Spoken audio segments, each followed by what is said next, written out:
Bom, preparando tudo aqui, tudo certo para a gente poder conversar a partir de agora com o presidente Jair Messias Bolsonaro chegando na sala para a gente poder então iniciar essa boa conversa. Presidente, pronto, Edson? Presidente, eu não quero abrir nenhuma aqui a sindicância, cassação de medalha, não quero nada disso, por gentileza. Fui agraciado com a medalha dos 3 Is, não quero perdê-la, mas preciso fazer um registro, presidente. A gente já estava com saudades do senhor aqui na Ouriverde. Seja bem-vindo, presidente. Opa, obrigado, Pitoli. Obrigado por abrir esse espaço nessa rádio, maior audiência do Brasil, que tem também um dos grandes apresentadores, né? Isento acima de tudo. A gente fica feliz porque a grande mídia não morreu.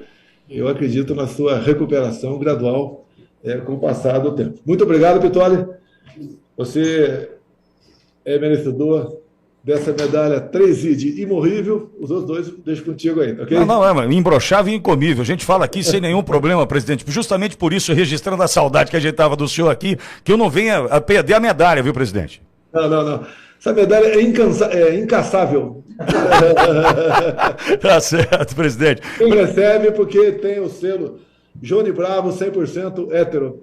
Tá certo, presidente. Uma honra tê-lo aqui. Presidente, sei que o senhor está bem acompanhado aí, tá com o Zuco, tá aí perto também? Tá todo mundo aí contigo, presidente? O Zuco, tem um deputado estadual também, o Catani, lá de Mato Grosso. O Fábio também, prefeito de... Itabaporã, vice-prefeito. Vice não apita nada. Está aqui consumindo oxigênio na nossa sala aqui. Itabaporã. Tá certo. Presidente, e por falar no Zuco, que está aí ao lado do senhor, acho que é importante a gente registrar a tua viagem na semana passada, mais uma vez ao Rio Grande do Sul, participando da Fena Soja, mostrando a importância desse setor para o Brasil, inclusive com os 100 anos da soja do Brasil, né, presidente? Olha... Isso tudo, basicamente, começou nos anos 70, né, com Alice Paulinelli, onde ele foi escolhido pelo presidente, eu acho que era o Médici ou Gásio naquela época, e ele foi para fora do Brasil, com jovens engenheiros, buscar novas tecnologias, Europa, Estados Unidos e até no Japão. E voltaram para cá e descobriram aqui o nosso Planalto Central, né, o Cerradão por aqui. Aqui a terra naquela época não valia nada. E a soja foi uma das grandes coisas colocado aqui, mas nasceu aí na gauchada, né? A nossa soja tradicional. Então, eu sou muito querido pelo agro, fico muito feliz com isso. Até o deputado Catani aqui de Mato Grosso me convidar para conversar com produtores rurais lá de Mato Grosso. Daqui a algumas semanas vou marcar uma ida lá. Porque o que ficou na memória deles comigo é uma lembrança de bons tempos, né? De tratamento realmente digno esse setor que mexe, é responsável por aproximadamente 1/3 do nosso produto interno bruto. Além das questões de segurança, além das questões de abrir novas fronteiras para pudéssemos comercializar o produto do campo. E foi a época que todo mundo mais ganhou dinheiro, apesar da pandemia, apesar da guerra. Alguns falam que foi só certos setores. Não, até os mais humildes ganharam. Você pode ver, quando nós criamos o PIX em novembro de 2020, nós tiramos das mãos dos banqueiros quase 30 bilhões por ano que eles faturavam com essas taxas, né? Que era DOC, era TED, esses serviços todos. E hoje em dia, se você dá uma gulgada aí, por dia, são mais de 200 milhões de movimentações. Tá? E por dia também, na casa dos 100 bilhões de reais são movimentados. Dinheiro jogado para um lado para outro. E deixo claro, conosco lá atrás não teve qualquer taxa. Hoje em dia, a pessoa jurídica está pagando alguma taxa. E, obviamente, esse governo, como é um governo que está preocupado apenas em arrecadar, né? Arrecadar até de mão, hein, Pitoli? Acredite se quiser. Vai ficar mais caro o serviço funerário. Então, o pessoal dá uma atrasada na morte aí, todo mundo faz um seguro de vida, senão não vai conseguir ser enterrado. Tá? Então, fizemos algo diferente que fica na memória do agro. Até na questão de violência, no último ano do governo Temer foram 60 mil mortes por arma de fogo. Nosso último ano de governo foram 40 mil, ou seja, 1/3 diminuiu. Por quê? Dada a política armamentista. O pessoal fala que mais armas, mais mortes. Então, os Estados Unidos tinha que ser o país do mundo onde mais morria gente, exatamente ao contrário. Quando se está armado, o cara não vai pensar em fazer uma maldade contigo, te assaltar, entrar na tua casa à noite, que sabe que vai ter um troco, né? Então, essa é a memória, a questão do campo, nós demos o coparlamento o porte estendido, né? Até nós, o homem do campo podia ter uma arma dentro de casa. Conosco, ele passou a poder usar arma em todo o perímetro da sua fazenda. Ele sai de bicicleta, de moto, a cavalo, de trator, ele pode andar armado. E, obviamente, isso inibiu também o MST. E também, nós titulamos mais de 420 mil pessoas. Você foi do MST, Catânia? Não, eu sou um assentado da Reforma Agrária. Até aqui um assentado da Reforma Agrária dos tempos militares lá atrás, né? Mas nós, ao titularmos 420 mil pessoas pelo Brasil, são os assentados, né, da Reforma Agrária, eles passaram a ser proprietários daquele pedaço de terra. E daí eles não ficaram mais sujeitos ao ver passar um caminhão, um ônibus entrar no caminhão para invadir a propriedade de alguém ali na redondeza. E o detalhe, falo tanto de mulher comigo, né? Desses 420 mil títulos, 80% foram para as mulheres. Que nós sabemos que na mão do homem, muitas vezes, ele quer fazer uma gracinha, né? Ele quer vender, quer se dar bem. Sim. E pode até desagregar a família. Com a mulher fica diferente. O cabra da peste não sai da terra, não. Fica lá cada vez mais apaixonado pela mulher. Entre outras coisas para o campo. Fomos negociar fertilizantes com a Rússia lá no início de 22. A Rússia estava na iminência de entrar em guerra, fomos negociar isso aí. Entre tantas e tantas outras coisas. Juntamente com o Tarcísio, nós acabamos com a farra de muitos balseiros pelo Brasil, prestaram um bom serviço, mas não tinha interesse de acabar aquele serviço, porque o poder público, né, vivia junto ali com esse balseiro, não são todos, obviamente, mas,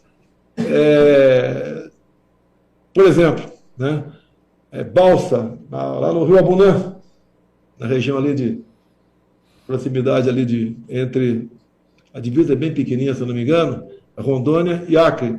Então diminui em média 4 horas de viagem e um bitrem pagava ali R$ 500 quase para atravessar a balsa, né? Um carro de passeio R$ 40, um caminhão comum R$ 200, moto 10, e a pé inclusive cobravam R$ 4 a pé. Então acabamos com tudo isso aí, diminuiu o tempo de percurso, o valor do frete diminuiu, se gastava menos combustível, um caminhão parado, ligando e desligando, para andar uma fila longa, vai gastando mais combustível também. Sim. Além de outras coisas, né? Presidente. Oi. Presidente, não, e tem outro assunto que o senhor está falando de bons tempos e de boas lembranças. Eu me lembro que o senhor entrega os Correios com 200 milhões de lucro. E a gente está falando agora numa possibilidade, inclusive, de insolvência dos Correios, 2 bilhões de prejuízo. Ontem nós conversamos aqui, presidente, com o vice-líder da oposição na Câmara, o deputado do Espírito Santo, Evair de Mello, que pede explicações ao TCU sobre o que está acontecendo nos Correios, o tamanho deste rombo que pode levar, repito, à insolvência dos Correios, que na época do senhor trazia lucro. Como é que a gente explica algo que muda tão rapidamente de lado, de 200 milhões positivos para 2 bilhões negativos, presidente? Faltou, eu não sei se o Vair tocou no assunto aqui que eu vou conversar contigo. No governo Temer já começou a dar lucro aos Correios. Sim, ele falou. Pequeno, mas começou. Conosco foi lá para cima o lucro. E foram os 4 anos com lucro. Agora, se você pega o balanço, né, oficial, lá atrás, no governo Dilma, tinha um passivo trabalhista. E, obviamente, o escritório de advocacia que defendia os funcionários entraram na justiça. E é um negócio lá que no governo Temer ele não reconheceu esse passivo, a luta continua na justiça, e nosso governo também não reconhecemos. E agora, em 24, o governo Lula reconheceu. Reconheceu, independente do deslinde, né, da decisão judicial. Então, pagaram aproximadamente R$1 bilhão para esses advogados, né, para esse escritório de advocacia que defendia esses servidores. E pegaram esse balanço negativo, né, de R$1 bilhão e botaram na minha conta, botaram retroativo a 22. Então, os 4 anos que foi superavitário bastante, os Correios comigo, o último ano passou a ser deficitário. Porque no Brasil, Pitoli, nem o passado você pode ter certeza sobre ele. O passado está bem incerto. Então, o governo PT botou na minha conta que eu tinha 800 milhões de lucro em 22, passou a ser 200 milhões de prejuízo. Mas detalhe, geralmente, não vou acusar, né, mas geralmente, por que acontece isso? Por que uma administração resolve pagar algo que a justiça ainda não decidiu? Pagou porque vai 1 bilhão, então, foi lá para esses de advocacia, eles têm a taxa de sucesso deles, 20, 30 percentual lá que eles decidem antes, né? E daí o escritório ganha, por exemplo, né? Não vou dizer que isso aconteceu lá, mas pode ter acontecido, porque não quero responder o processo por causa disso. O escritório recebeu 300 milhões de reais, vai repassar 700 milhões para os funcionários, e esses 300 milhões, eles aí comemoram, sim, né? Sim, sim. Junto com a direção dos Correios. É isso aí. Eu lembro quando eu assumi, começou a rodar um caso lá, numa estatal, que tinha um parlamentar, que a estatal devia 5 bilhões para uma empresa, levando-se em conta desapropriações, entre outras coisas, e chegou para a gente lá que a empresa aceitava não pagar 5 bi, mas pagar 3 bi. Bastava apenas esse chefe da estatal que nós nomeamos, né, chegar a um acordo. Você pode ver. Se você tem para receber 5 bi, e é incerto, né, porque a ação na justiça duram décadas, você pode receber 4 ou 3, bom para todo mundo. Não entramos nessa e continua, pelo que eu acompanho na estatal até o momento, essa questão aí em aberto. Se, porventura, essa estatal for negociar esse montante bilionário, deu para vocês o nome, inclusive, do parlamentar que foi lá na presidência, né, tratar desse assunto aí. Presidente, agora, eu hoje acordei com a notícia de que o senador Randolfo Rodrigues desistiu daquele projeto de lei que evitaria o controle do Senado pela direita numa vitória que promete ser acachapante da direita para o Senado em 2026. O Randolfo retira esse projeto que mudava as regras da eleição para o Senado, dizendo que aposta na reforma eleitoral, que é mais ampla e já está tramitando no Congresso. Essa mudança de regra no meio do jogo, agora, essa mudança de posicionamento do Randolph, qual a leitura que o senhor faz dessa situação envolvendo talvez a mais importante eleição que temos pela frente, que é a eleição para o Senado em 2026, presidente? Alguns jornais até falaram, né, que era para não fortalecer um tal de Bolsonaro. Bem, eu não mando no parlamento, não mando em votos de ninguém, nem dos meus filhos não mando no voto deles. Quem dirá do Zuco que está na minha frente aqui? A gente conversa. Obviamente, o Zuco que está na minha frente é um possível candidato ao Senado para 26. Eu falo possível porque ninguém bateu o martelo sobre ninguém ainda. Mas a proposta do Randolph, vamos supor que ela fosse aprovada, né, tem que ser aprovada até um ano antes do pleito, ajudaria a esquerda. E o argumento do Randolph é muito bonitinho, né? Temos que ter diversidade dentro da Câmara, não pode ser só direita ou só esquerda. Bem, a proposta como está no momento, o cálculo que nós fizemos aqui, o PL vai lançar um candidato em cada um dos 26 estados, né? E no Distrito Federal. Não quer dizer que a gente vai fazer 27 senadores, mas acredito que faça 20. O outro candidato pode ser até do PL, mas a ideia nossa Rio Grande do Sul, por exemplo, conversar com o PP, entre outros partidos aí, o candidato deles, com chance. E a forma como está no momento, com 2 votos, a gente faz os 2 nossos no Rio Grande do Sul. Da forma como está propondo o Randolph, uma vaga seria a nossa, outra vaga seria do PT. Ele quer mudar a regra porque a regra atual não o favorece. Então, tenho certeza aqui, conversei com muito pouca gente, a chance de passar é 0, para não falar negativo. Tá? Até porque tudo que vem de certas pessoas, Randolph, entre outros parlamentares, você tem que ser contrário. Eu, nos meus 28 anos de parlamentar, como é que eu decidia meu voto? Quem é o autor do projeto? É do PT? É do PCdoB? É do PSOL? Estou contra. Ou é de tal partido? Estou contra. Em 99% das vezes. Não é sempre que de vez em quando eles erram, né? Quando eles erram, eles acertam. Então, nunca errei meu voto. É igual a reforma tributária que está agora em andamento aqui. Tenho conversado com vários parlamentares. Tem que ser contra. É inconcebível o governo continuar gastando e dizendo que é investimento. É a mesma coisa que está nos ouvindo aqui. Já gastar investimento, o seu João que está nos ouvindo, está ruim de dinheiro, faz um empréstimo no banco ou junto ao agiota e depois gasta. O mês que vem vai de novo e gasta. Não é assim. Você não pode gastar mais do que você arrecada. É o governo está fazendo. A reforma tributária do governo, aproximadamente 80% do PL foi contrário, né? Os 20% restantes, quase todos foram do Nordeste.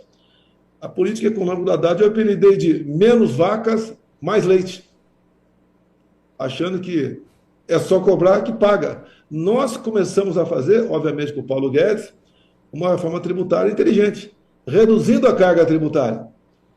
E, logicamente, todos nós ficamos meio apavorados naquele momento. Mas estava vivendo pós-pandemia, uma guerra pela frente. Zeramos, por exemplo, com o parlamento, não foi na canetada como a Dilma fez lá atrás, zeramos impostos federais do diesel, gasolina, etanol, gás de cozinha, e começamos a arrecadar mais.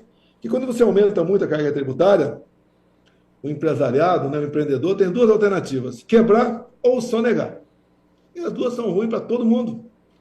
Então, demos exemplo lá atrás de uma boa reforma tributária. Reduzimos, por exemplo, 1/3 o IPI de 4.000 produtos e preservamos a Zona Franca de Manaus. É um problema a Zona Franca de Manaus? Para muita gente para nós não é problema, é solução. E eu sempre digo, né, a região amazônica são quase aproximadamente 25 milhões de pessoas que não pode ficar isolada. Lá, mais da metade do estado do Amazonas é terra reserva indígena. Quem tem uma pequena propriedade lá, uma fazenda grande que é difícil, 80% é preservação ambiental. Até 2019, por exemplo, tinha um decreto presidencial que era proibido plantar cana-de-açúcar no estado do Amazonas. Revogamos esse decreto. Levei a pancada de alguns ambientalistas, né, dizendo que eu queria transformar a floresta amazônica em canavial, mas fomos vencendo esse momento. Tinha previsto nisso meu governo 500 vagas para o IBAMA, concurso. Falei, não vai ter concurso para o IBAMA. Acertamos com o ministro, reduzimos o percentual de multagem no campo em 80%. E a nossa ideia é reduzir mais. Porque tem muitos fiscais, não são todos, e o objetivo é outro, não é fiscalizar. E sempre fui contra essa tal da agenda woke, 2030, venda de carbono, porque os países que vêm nos obrigar a agir dessa maneira, como por exemplo a França, lá não tem um palmo de mata ciliar, lá não tem área de preservação ambiental. A Europa como um todo era 5%. E com essa crise da guerra da Ucrânia, muitos países reduziram para zero. E esse 5% era manejável, né? Era por tanto tempo aquela área, não se podia plantar nada, tempos futuros, outras áreas, 5%. A Alemanha, por exemplo, que deixou de investir na energia fóssil, voltou a investir. Agora, o Brasil é um país fantástico. Quando você fala em meio ambiente aqui, olha a cara de pau desse pessoal ambientalista, né? Eu não tenho o número exato aqui, mas o estado de Roraima, ele é toda energia termoelétrica, ou seja, aquelas usinas, né, à base do diesel. Eu não sei o número exato, quantas dezenas de caminhões diesel são usados por dia para manter a termoelétrica funcionando. E nós não conseguimos, nosso governo, não conseguimos fazer o tal do linhão de Tucuruí. Era um linhão que via lá de Manaus para Boa Vista. E o linhão corria ao lado da rodovia. E você não tinha licença para isso. Porque, obviamente, o interesse de quem ganha dinheiro na termoelétrica lá em Roraima. A questão ambiental também jogou pesado no tocante a isso daí. Inclusive, até preocupado em falar, né? No início de 2019, nós convocamos o Conselho da Defesa da República para decretar o estado de defesa na região, para a gente poder fazer o linhão. Que não é apenas ONGs, entre os interesses, até o Ministério Público. Até o IP trabalhava contra, o que não é incomum, né, isso acontecer pelo Brasil. Bem, resolvemos não levar avante a questão do estado de defesa para aquela área, que é um remédio constitucional, e depois conseguimos, então, por outras vias, né, dar o início da construção do União de Tucuruí. Tive lá, inclusive, por ocasião da pedra fundamental. Não sei qual vai ser o ritmo do trabalho nesse governo, se bem é uma obra que é dinheiro privado. Vamos ver como é que fica. Mas você pode ver, a questão ambiental cai por terra. O pessoal que defende o meio ambiente do Brasil devia ser o primeiro interessado a fazer a união para você não queimar dezenas de caminhões, né, tanque de diesel por dia. Mas é muita hipocrisia, né, presidente? Muita hipocrisia. Hipocrisia esses caras. Então, um pouco, ver essa menina Thunberg, como é que é? A Greta?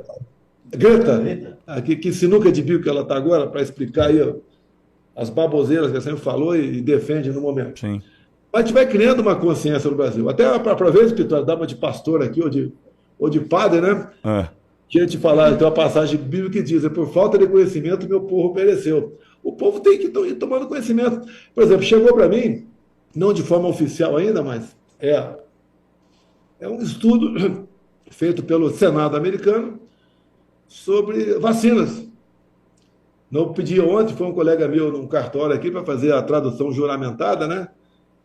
Não tive o valor que vai ser cobrado, mas que é um prazo de 2 meses, é muito tempo. Eu quero assim, isso no máximo em 15 dias para divulgar para nós aqui um trabalho do Congresso americano bem diferente daquela CPI do circo lá no Senado sobre a Covid, onde eu era atacado o tempo todo chamado de genocida. O que está escrito em inglês, eu não falo inglês, mas conversando com quem conhece, é algo de cair para trás o relatório do parlamento americano, que, levando-se em conta a credibilidade deles e o nosso aqui, não tem comparação. Lá você pode acreditar. Aqui foi um circo. Aquelas pessoas sem cultura nenhuma, chamando todo mundo de negacionista, terraplanista, né? E vacina salva. Mas, presidente... A economia te vê depois, etc. E lá nos Estados Unidos foi exatamente diferente a conclusão dessa comissão lá. Mas, presidente, ao mesmo tempo que a gente percebe que esse discurso colocado, em especial em tempos de CPI do circo, enfim, né, do genocida, do negacionista, esse discurso perdeu aderência, se é que teve algum momento, porque a gente tem um dado de uma pesquisa do Instituto Paraná que coloca na estimulada o senhor com mais de 45% das intenções de voto, né, colocando Lula com 31% das intenções, mostrando que esse tipo de discurso, né, alinhado a tudo que a gente vê por onde o senhor passa no Brasil, que isso não cola mais não, hein, presidente? Não cola mais, é uma persistência nossa muito grande. Nós não cedemos essas pressões enormes, né, de racista, fascista, homofóbico, xenófobo, o tempo todo escrotizando contigo, né? Que eu matei 300 mil no Brasil. Inclusive, nesse relatório, não quero falar aqui agora, porque eu acho que nem eu nem você queremos problemas, né? Ela fala do tratamento alternativo para a Covid. Por coincidência, as duas coisas que a gente falava lá atrás. Sim. Como é que o Bolsonaro sabia disso? O Bolsonaro leu. Ligava para a África subsaariana. Por que os africanos não estão morrendo? Se ele tem um IDH lá embaixo. Um sul-africano com peso de 50 quilos é musculoso em alguns países. Né? Por que, por exemplo, um militar com o mesmo poder aquisitivo de um civil na Amazônia,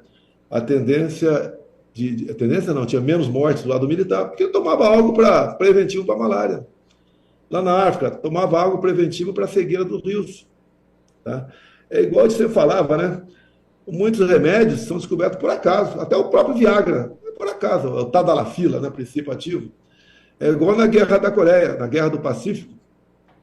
Não tinha mais quem doasse sangue, chegava o soldado ferido, ele ia morrer. Então o cara falou, tem que meter alguma coisa na veia do cara aí. Pô. Daí o nego tocou água de coco mais novo um pouquinho, com menos potássio, e os caras sobreviveram. Se fosse esperar a comprovação científica, os caras tinham morrido. E aqui, tiraram a autonomia do médico. A Justiça e o Senado brasileiro tiraram a autonomia do médico.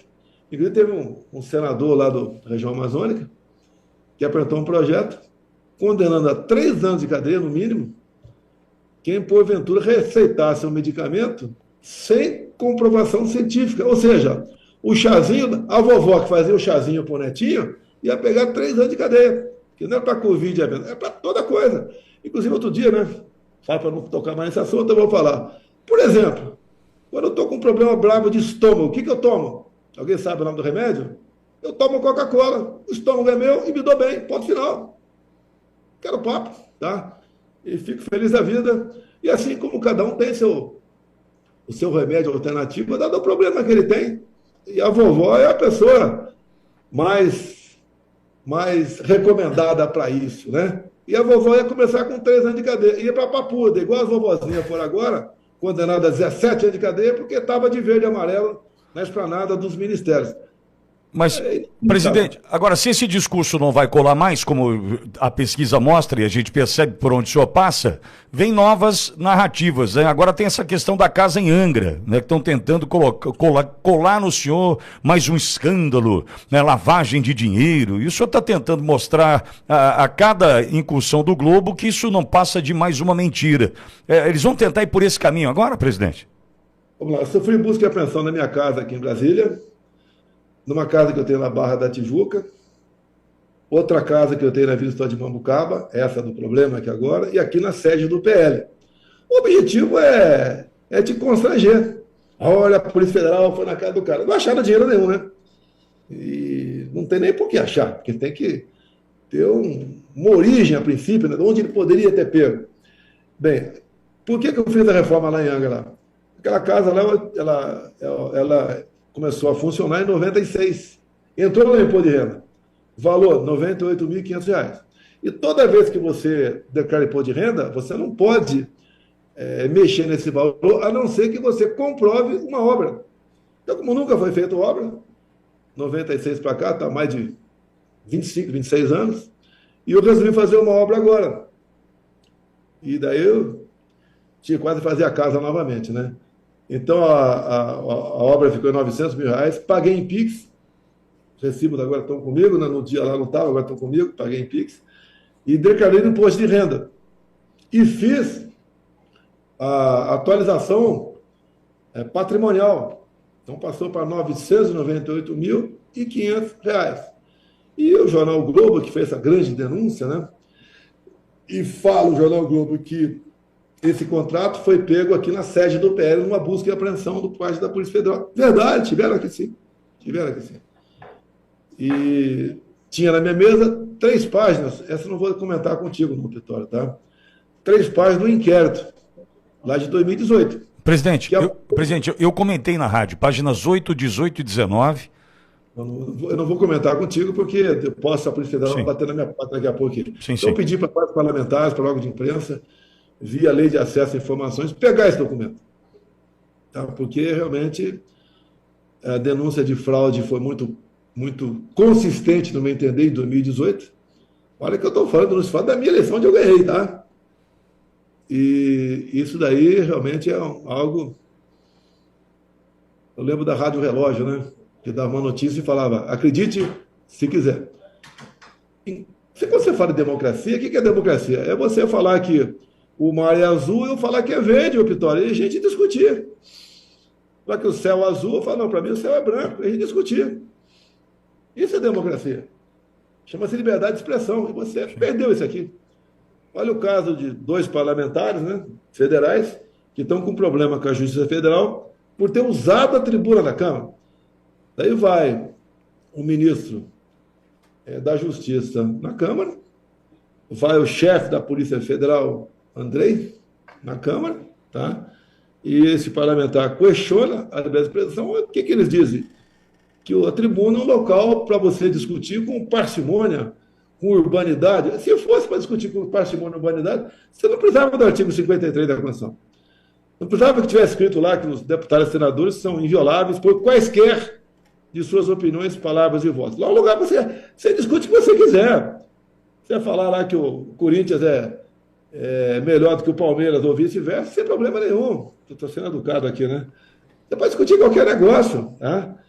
E se o que ele estiver discutindo é algo absurdo, o eleitor não vota mais nele. Faz a devida asepsia. Agora tem a Polícia Federal agora que dobrou a aposta, né?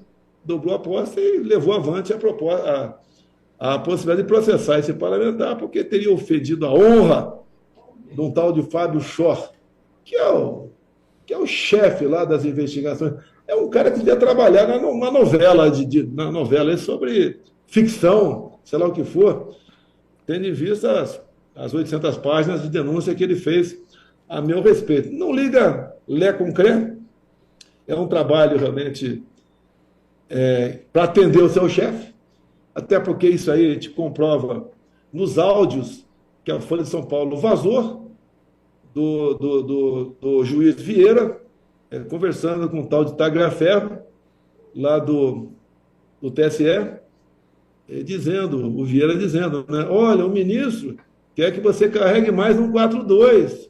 Olha, o ministro quer que você faça o relatório dessa forma, não daquela forma. Olha, o ministro fica bravo, hein? É bom você fazer que ele fica bravo com a gente, hein? Olha, o ministro quer o Eduardo Bolsonaro. Imagina se no áudio desse, de quem trabalhou comigo, teve na presidência, falasse que tal pessoa queria tal pessoa. Para ele seria execução. Querer seria matar. Querer o Eduardo seria matar. Tá certo? E isso tudo, né? Num país onde tivesse uma mediana democracia, seria anulado esse processo todos. Sim. Inclusive, não é tocante à minha pessoa, não, tocante aos demais militares aí que são acusados de um golpe, de querer matar, sequestrar para envenenar. Isso nem novela mexicana tem esse assunto. Vamos sequestrar alguém para envenenar. E, poxa, então é sem comentário. Presidente, e aí vem Donald Trump e fala sobre o Capitólio, 6 de janeiro, e o que ele vai decidir sobre isso, mostrando que há possibilidade de corrigir essas rotas.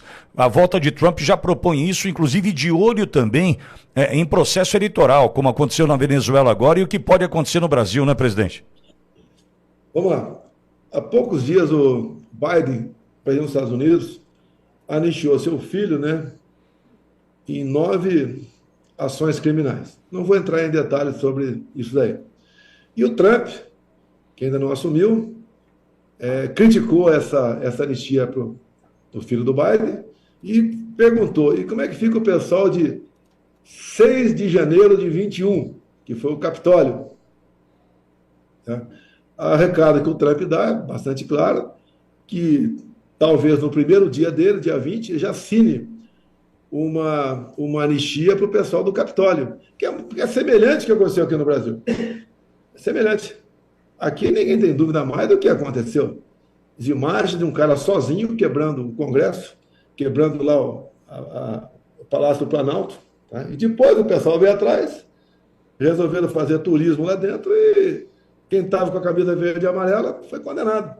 E esses que quebraram, você não tem notícia de nenhum deles. Onde está, inclusive, eu não sei aqui, onde está a nossa querida Priscila, né? O seu marido. A gente só queria saber onde está, mais nada. Porque ela estava ali, né, falando no telefone, na imagem com alguém, né?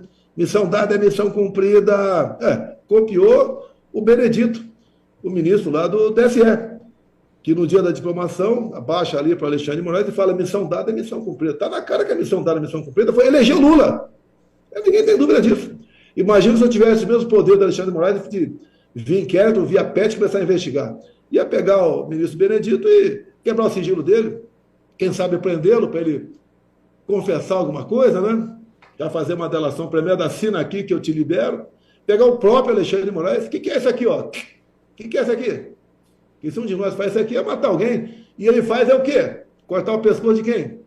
Executar quem? Ia investigar lá o TSE, porque fizeram uma campanha forte para que jovens de 16 e 17 anos tirassem título. Onde mais de 4 milhões de jovens tiraram o título. E sabendo que essa faixa etária, 3/4 votam no PT.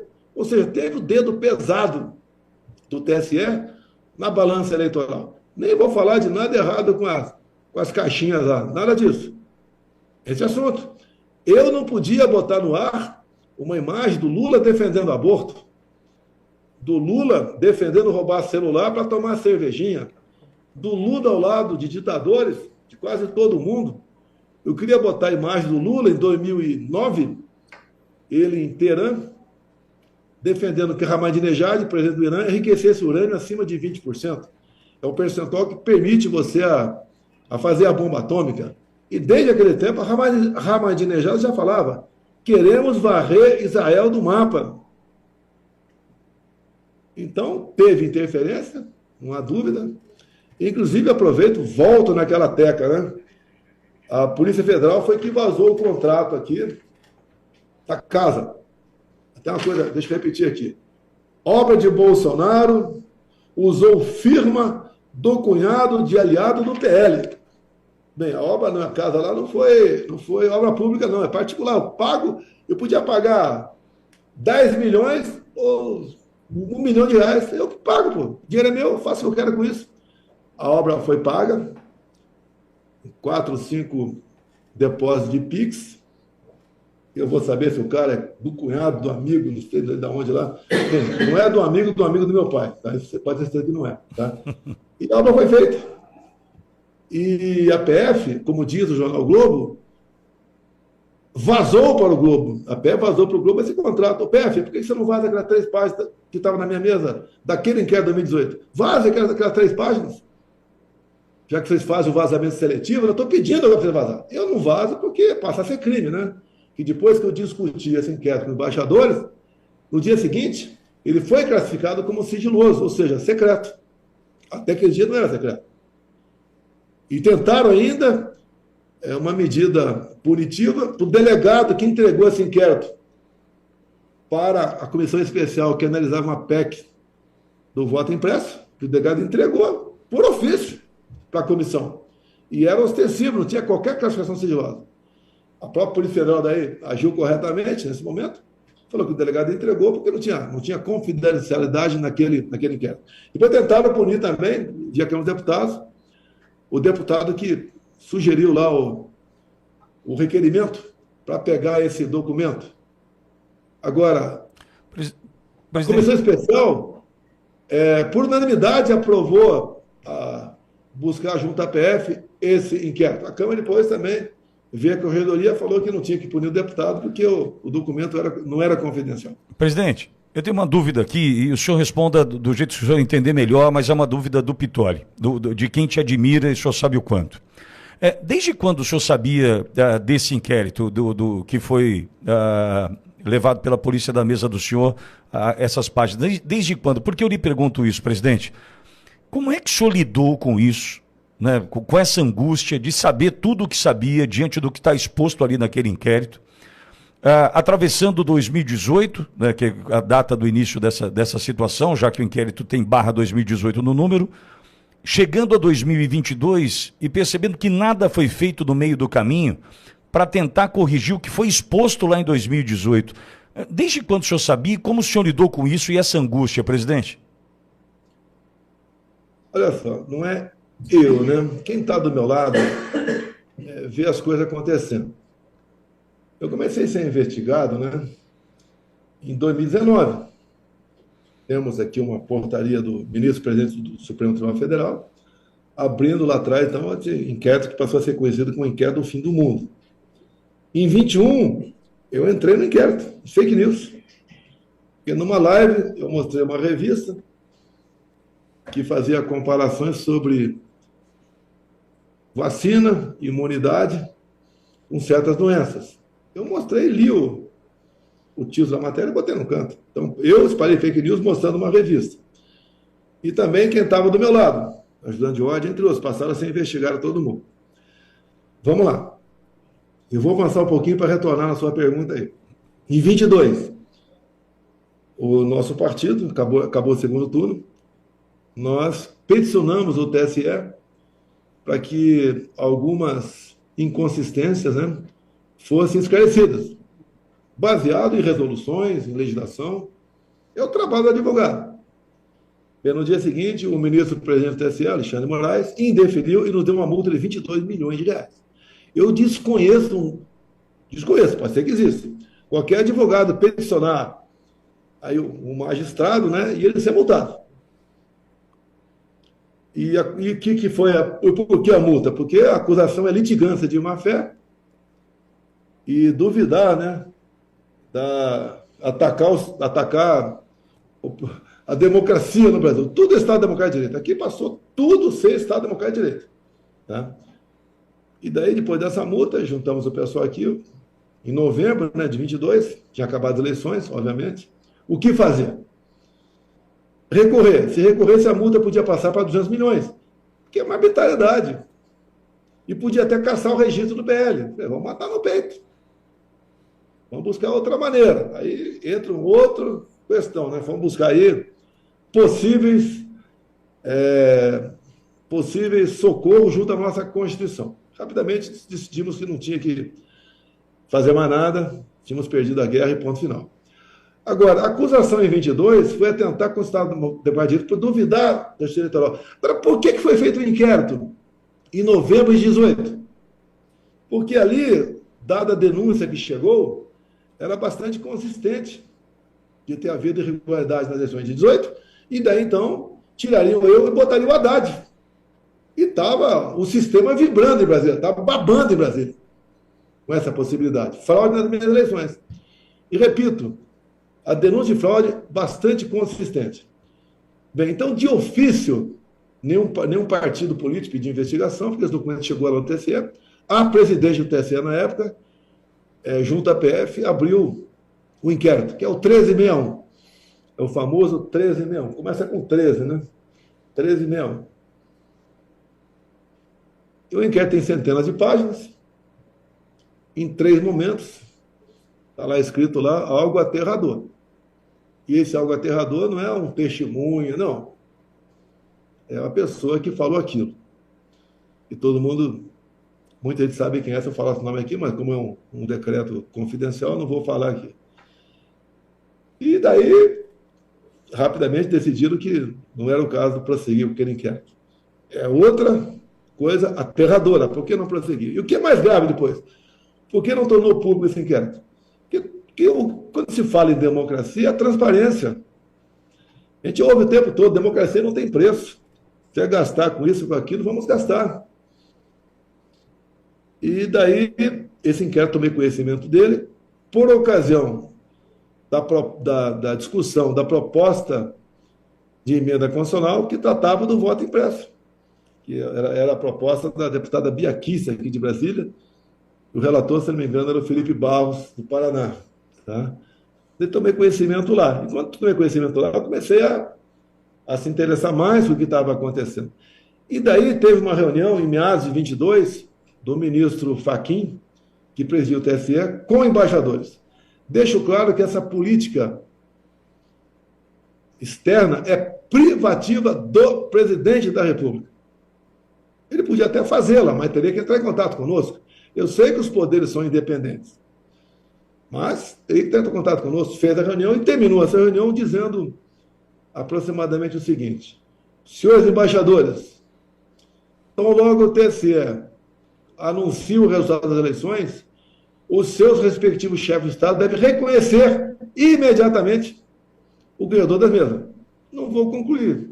Quem tem um mínimo de inteligência vê o que aconteceu. Bem, vendo aquilo, 2 meses depois, é a política minha, eu não convoquei, eu convidei os embaixadores a participar dessa reunião comigo.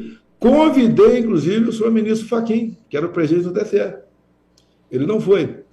E eu mostrei para os embaixadores esse inquérito, que eu tinha estudado com mais profundidade.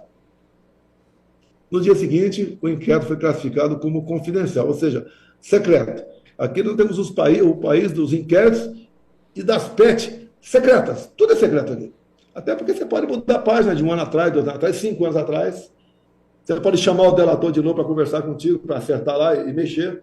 Você pode ver, nessa denúncia da PF agora, que foi lá para o Alexandre Moraes, que ele encaminhou 5 dias depois para o Ministério Público,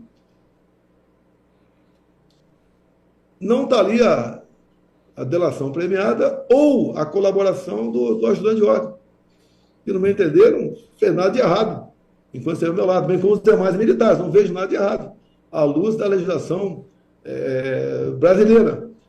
Então, aí está realmente o que aconteceu. Eu tenho pedido para parlamentares, chegou o Mário Frias, agora de São Paulo, na minha frente aqui, pedi para vários parlamentares, tenho pedido para a imprensa, pedi oficialmente, via lei, né, Lei de Acesso à Informação, esse inquérito. A gente botar um ponto final nisso.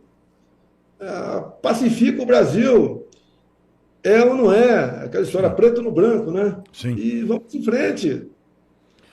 Presidente, agora, o senhor, essa esticada de corda que continua, dentre essas agora tem um pedido para acabar com o partido onde o senhor está, que é o PL. O senhor entende que essa corda tem como ser esticada ainda mais, por exemplo, encerrando as atividades ou caçando um partido como o PL, presidente? Quem entrou com a ação foi o Janones, né? Um conhecido parlamentar aqui. A mentira acima de tudo, né? E ele está com a OAB vencida, né?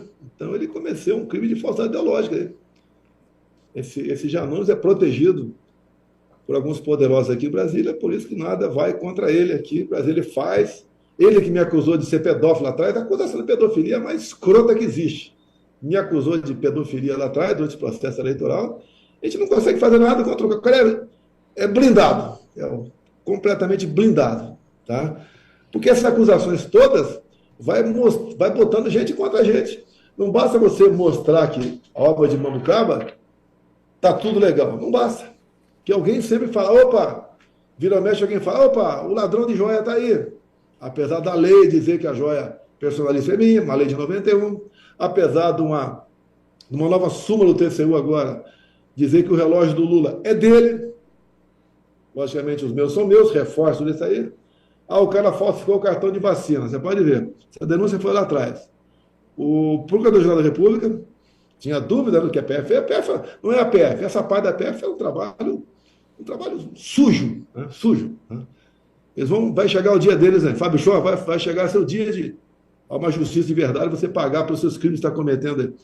E daí o procurador aciona a Polícia Federal, a PF aciona o Serviço de Imigração dos Estados Unidos, né? Se eu usei em algum momento algum cartão de vacina. A resposta foi negativa. Se o PGR tinha dúvida se eu tinha usado ou não, porque eu não queria apresentar denúncia ao Supremo, né? Sem base sólida, não tem mais nada que falar sobre a vacina.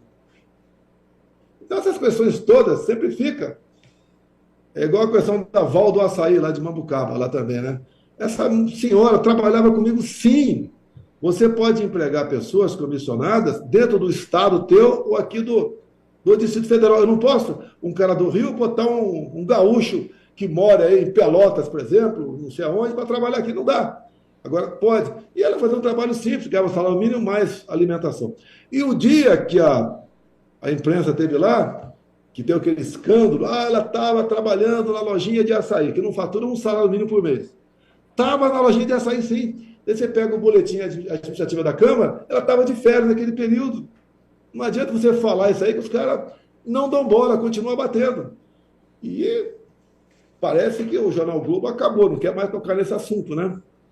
Não quer mais tocar nesse assunto. Eu tenho falado sempre, né? Não é desafiar, não. Para o bem da democracia, para o bem da verdade, eu estou à disposição da TV Globo para 2, 3 horas ao vivo, discutimos os assuntos que vocês bem entenderem dentro de uma humanidade.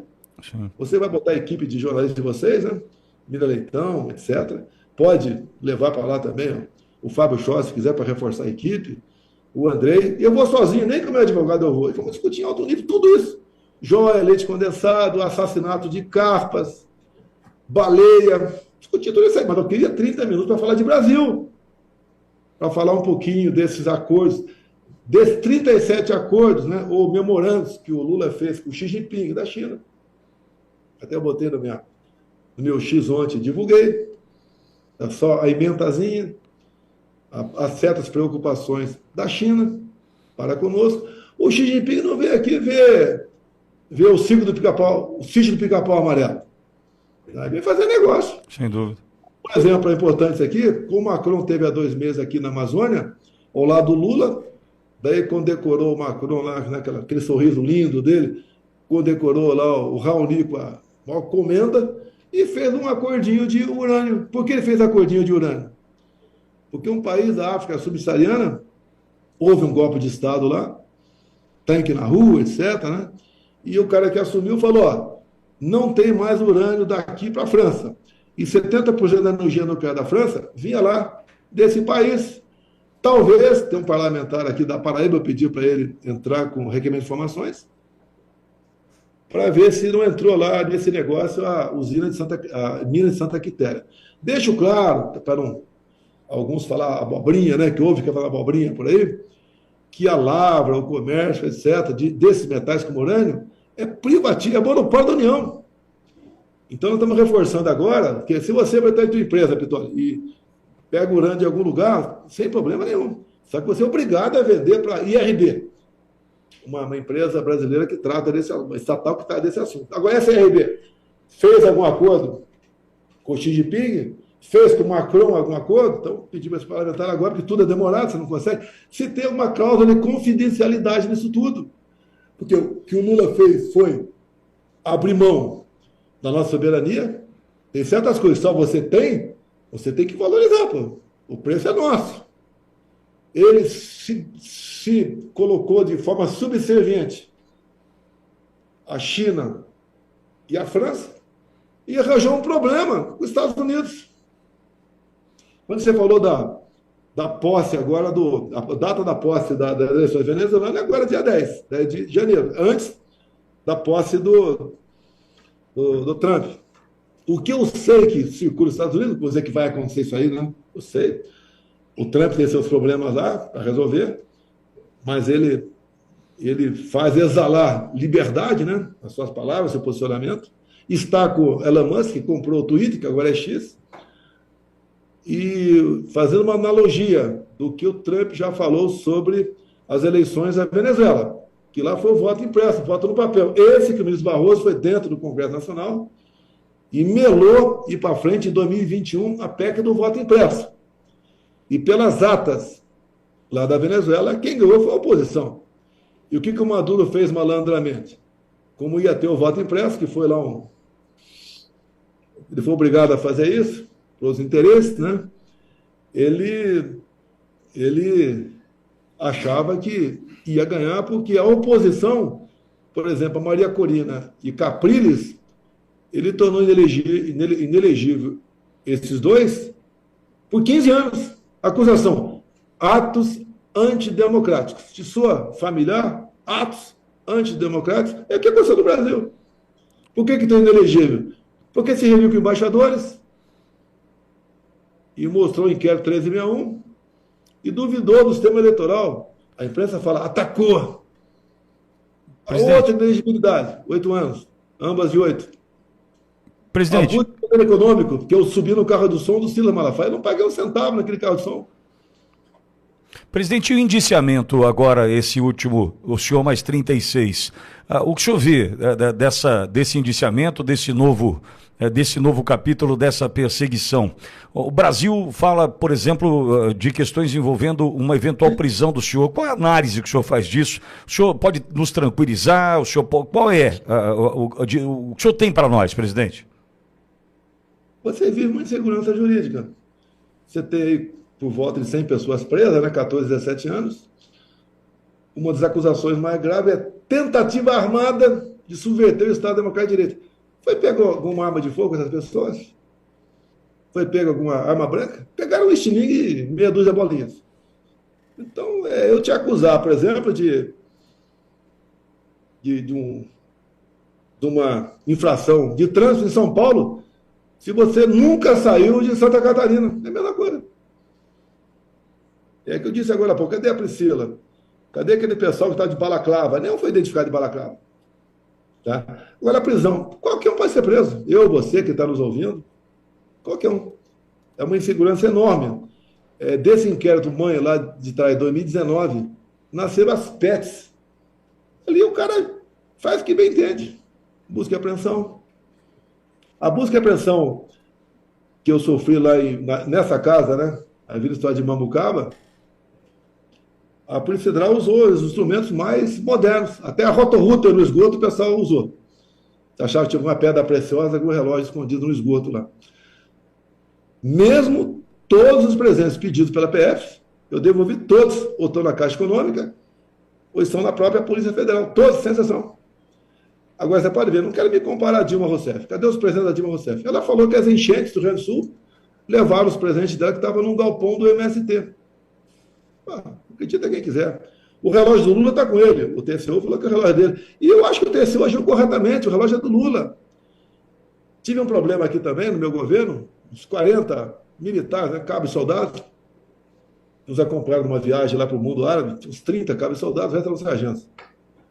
E quando chegou aqui, depois de algum tempo, descobrimos que o sheik lá, o rei, tinha dado um relógio para cada um deles, né, avaliado em 30 e poucos mil reais.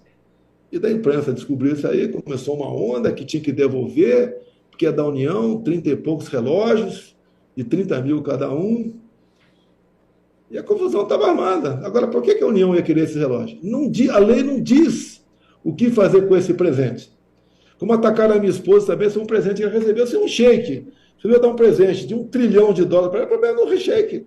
Qual a legislação que tem se a minha esposa pode ou não? Ela tem que pode, não é dela ou não é essa aí. Não tem lei para isso. E a própria súmula do TCU agora, essa última desse ano, do relógio do Lula, ele diz lá que ele recomenda às mesas da Câmara e do Senado ultimar a legislação sobre presentes recebidos por presidentes, que está vago, não existe legislação sobre isso aí. Agora, indiciamento. Está lá um padre, a pessoa até diz, não, o padre que foi fazer a oração do golpe. Lá, Nicarágua prende padres, expulsa freiras. Tá? Tem um padre agora aqui que teve na Alvorada, sim, teve lá, nem lembro o que ele falou, foi lá levar a palavra de fé, não sei o quê, muito chateado. Tem também o Paulo Figueiredo, tá lá nos Estados Unidos, foi denunciado também. Valdemar da Costa Neto, golpista. Ninguém sabe porque o Valdemar é golpista. Talvez por causa daquela pepita que foi achada na casa dele, né, que valia R$10 mil, e foi preso. Ou talvez por causa da arma de fogo, que estava com o registro vencido, e era do filho dele. Uma arma de fogo com registro vencido não é uma arma fria, é uma infração administrativa.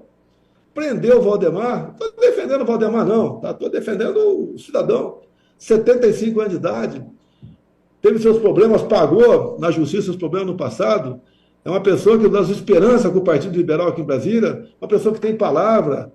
Tive ontem, na missa 7º dia da mãe dele, que faleceu com 99 anos de idade, dei um abraço dele, não falei nada. Para evitar ali uma leitura labial, falou o quê? Sobre golpe, prende os dois novamente. Como eu fui ameaçado de prender quando eu estive na Embaixada da Hungria? O que eu fui fazer na Embaixada da Hungria? Problema meu, pô. Eu posso andar em qualquer lugar do Brasil, não posso sair do Brasil, porque eu não tenho passaporte. A intenção é te humilhar. Pega o passaporte para te humilhar.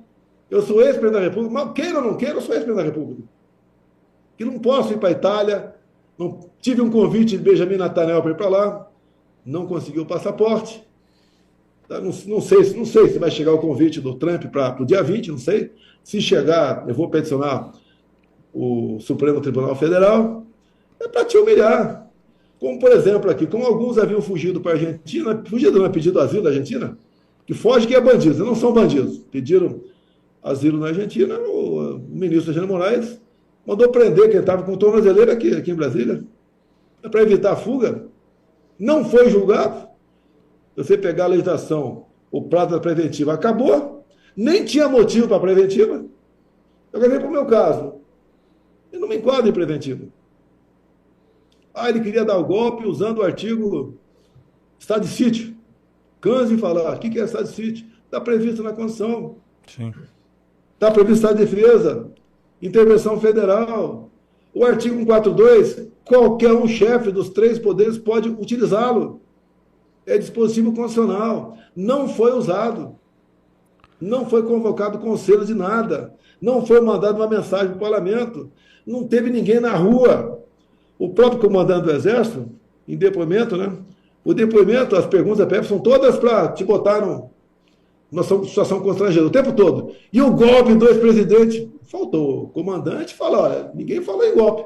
Às vezes que tive com ele foi para tratar, como ele disse lá, né?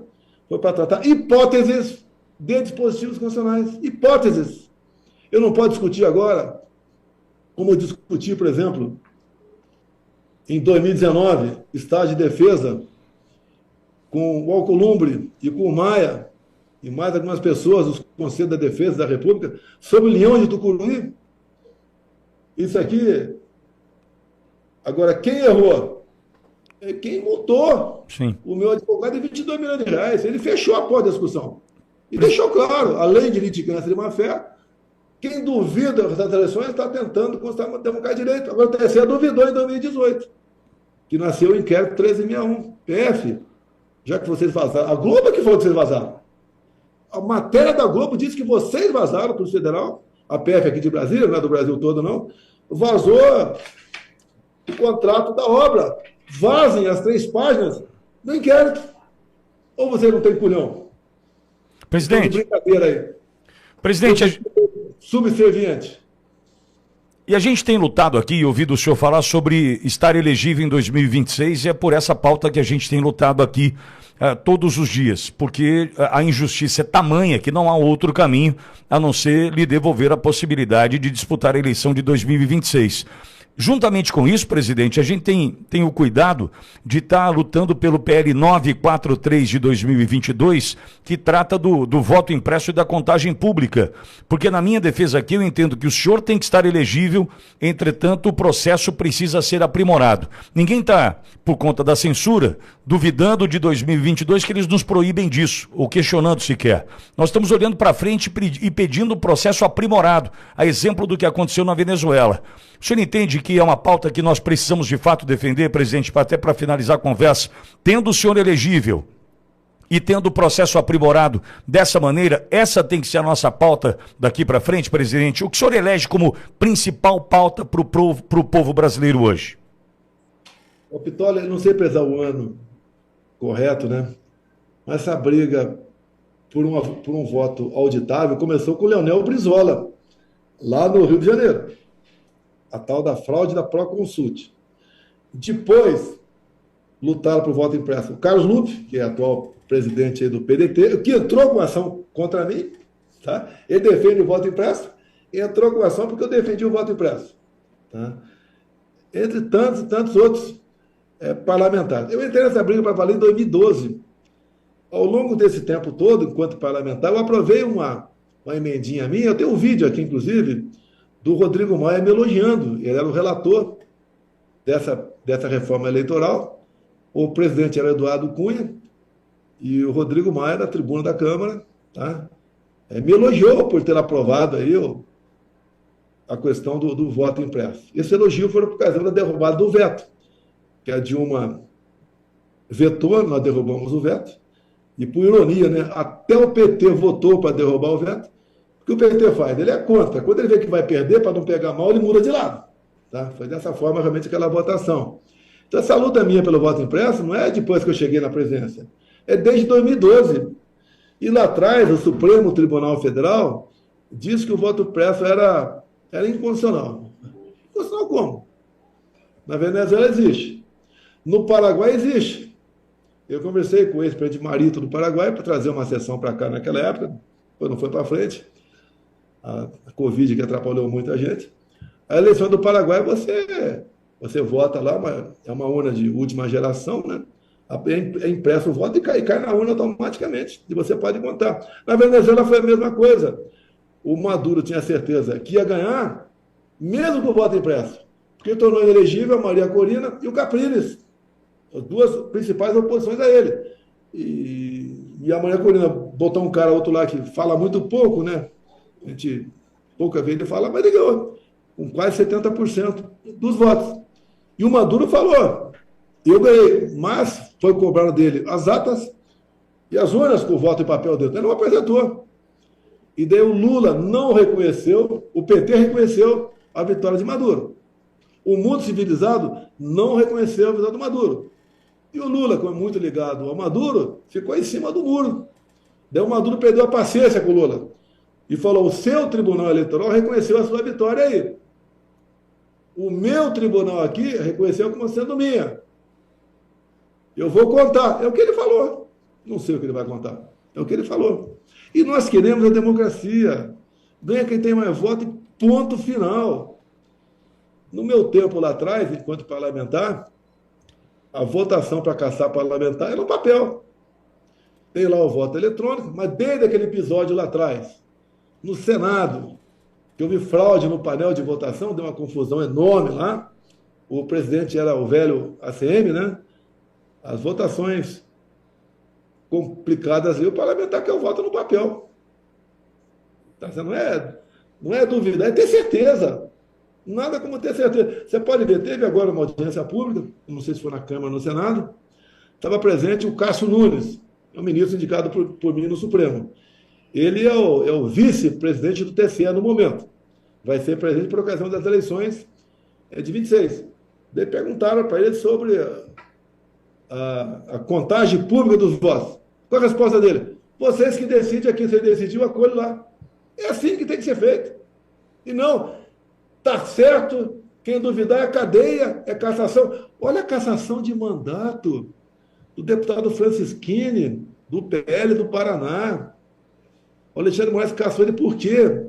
Nas eleições de 2018, faltavam 10 minutos para acabar as eleições, o Francisquini mostrou vídeos numa live de pessoas reclamando que ia apertar lá, ó, era o 17 e aparecia lá a cara do Haddad. Podia ser verdade, podia não ser, mas qual o problema? Ele foi cassado. O cara mais votado do Paraná, 400 mil votos, foi cassado. Abriu-se o precedente para qualquer parlamentar, uma vez duvidando de ser eleitoral, ser cassado também. Amedrontou todo mundo. Isso é democracia? O que é Estado Democrático de Direito? É você seguir. Presidente. Aqui, seguir as leis. E ponto final. Presidente, e a gente sabe que essa luta é nossa. O senhor está aí, está liderando isso sem dúvida alguma, desde sempre, com a tua coragem, com a tua honestidade, mas a luta é nossa. E o brasileiro que se incomoda com isso tem que lutar. Não dá para. E Bolsonaro precisa fazer alguma coisa. Não, o Bolsonaro está fazendo pela gente há quanto tempo? Há quanto tempo o presidente está sob todos os riscos, tentativa de assassinato, como viveu em Juiz de Fora? Olha como é que esse homem luta por nós. Só não dá para colocar o tempo todo na conta do presidente que ele tem que fazer alguma coisa. O Brasil vai se unir nessa pauta, viu, presidente? Eu tenho certeza, porque ou a gente se une nisso ou com bica vira a melhor saída para o Brasil, viu, presidente? Olha só, não podemos esquecer, perguntar para quem está nos assistindo aí, como é que está a tua vida hoje e como é que estava 2 anos atrás. Há uma diferença. O preço do supermercado das coisas, combustível. Como é que está a política externa brasileira hoje? Como é que estava 2 anos atrás? 2 anos atrás, nossos parceiros eram Estados Unidos, Israel, mundo árabe, União Europeia. Hoje é o quê? Ditaduras pelo mundo todo. É o Lula não reconhecendo o Hamas como um grupo terrorista, ele achando que o Hamas fez, executando mais de 1.500 civis, mulheres, crianças, idosos, tá numa festa lá, isso é legal.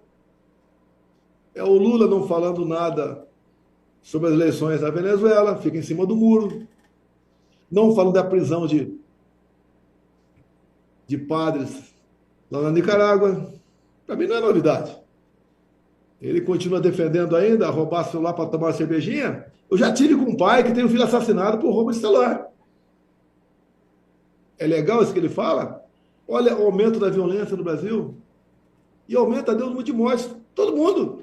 Nós passamos do governo... O governo Temer já começou a arrumar um pouquinho essa coisa. Né? Já morreu menos gente no governo Temer. Mas foram 60 mil. Em 22 passou para 40 mil. Menos 20 mil mortes. A tendência é diminuir mais ainda. Que tipo de política? De alguns governadores que fizeram o trabalho que tinha que fazer. Sim, não foi só eu. E outra política. Por exemplo, nós transferimos o Marconi de São Paulo. Botamos no presídio máximo, lá em Rondônia.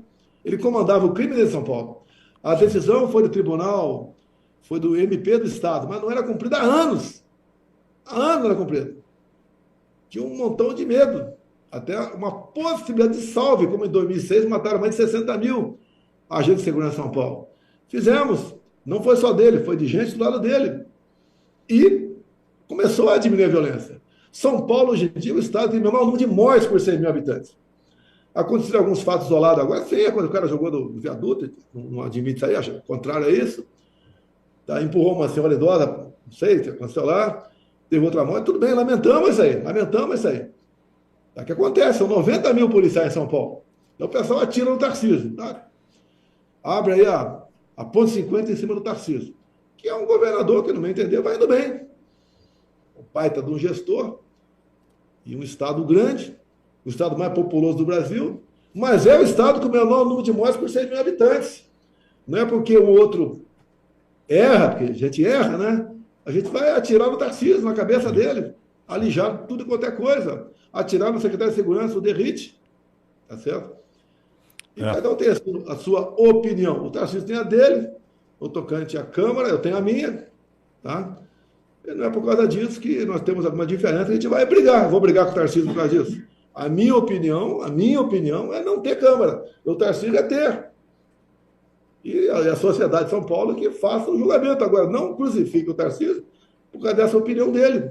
Opinião dele, passou a ser ação, né? Agora, pior do que isso tudo, né? Pior do que a minha opinião, pior que a opinião do Tarcísio, é o ministro Barroso determinar que São Paulo tenha Câmara. Ué, virou agora governador? O ministro presidente do Supremo Tribunal Federal virou governador agora. Já está errado. Menos errado teria se determinado o Brasil todo. Por que só São Paulo? Porque você tira o gás, com todo respeito ao Tarcísio, né? Não sei o que ele está pensando, não falo por ele. Sempre que vou em São Paulo, durmo lá no Bandeirante, é sinal que temos uma afinidade muito grande. Não vivo o dia a dia de São Paulo. Agora, essa interferência atrapalham. É a mesma coisa do ministro Fachin. Decidiu, por causa da pandemia, que a Polícia Militar não podia subir comunidades. E até hoje está valendo a DPF dele.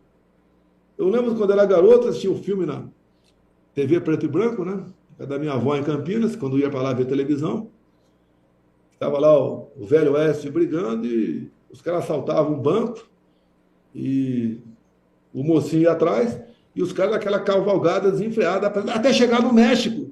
Chegou no México, opa, legal. O Rio de Janeiro virou isso. Subiu uma comunidade, legal. Estou aqui com 10,50, 300 fuzis. Está aqui o carro forte que roubamos lá, a polícia militar não pode subir aqui, legal. É o que está acontecendo lá. Está certo isso? Essa interferência está certo? O Supremo decide agora para botar na taxa de nascimento, em vez de botar mãe, bota genitora. Não é mais mãe, não, é genitora. Para que decidir isso aí? Começou quando isso aí? Quando lá atrás o Supremo decidiu a questão de nepotismo. Se é contra, a favor, não interessa. Eu pergunto, o meu passado, 2 anos de vereador, 28 anos de deputado federal, 4 presidente da República. Eu posso ser contratado pelo Eduardo Bolsonaro para trabalhar em seu gabinete? Deixa eu perguntar aqui para o Mário Frias, aqui, o Zuco. Vocês me contratariam para trabalhar no gabinete de vocês? Sim. Agora, o Eduardo pode me contratar? Então tem nepotismo e nepotismo. Eu acho que poderia.